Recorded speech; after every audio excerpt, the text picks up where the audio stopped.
আসসালামু আলাইকুম। Hello viewers, কেমন আছেন আপনারা? কুকিং স্টুডিও বাই আয়েশার পক্ষ থেকে আজকে আমি আরেকটি রেসিপি নিয়ে চলে এসেছি, গাজর আলু ভাজি রেসিপি। তো তার জন্য আমি প্রথমে একটি কড়াই নিয়ে নিলাম।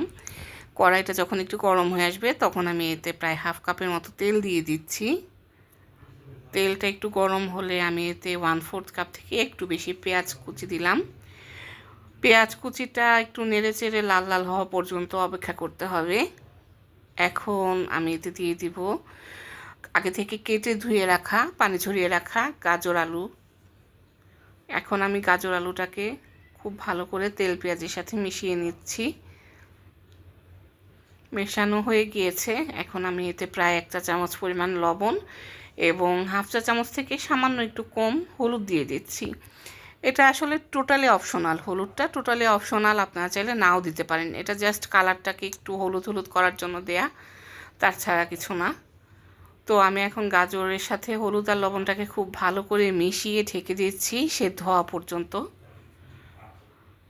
আমার গাজর আলুটা মোটামুটি সেদ্ধ হয়ে গিয়েছে। এখন আমি এটাকে একটু নেড়ে চেড়ে এতে কয়েকটা 5-6টা কাঁচামরিচ দিয়ে দিব। কাঁচামরিচটা দেওয়ার ফলে এটা ফ্লেভারটা খুব ভালো আসে। তো কাঁচামরিচটা দিয়ে আমি একটু মিশিয়ে নিচ্ছি। মিশিয়ে নিয়ে আবারও ঢেকে দিচ্ছি, পুরোপুরি সেদ্ধ হওয়া পর্যন্ত অপেক্ষা করছি।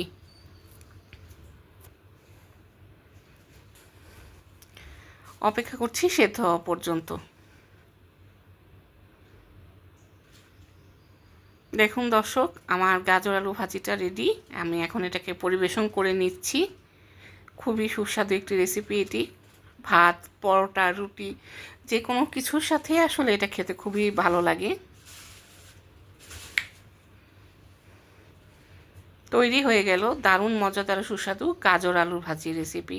সবাই ভালো থাকবেন। আল্লাহ হাফেজ।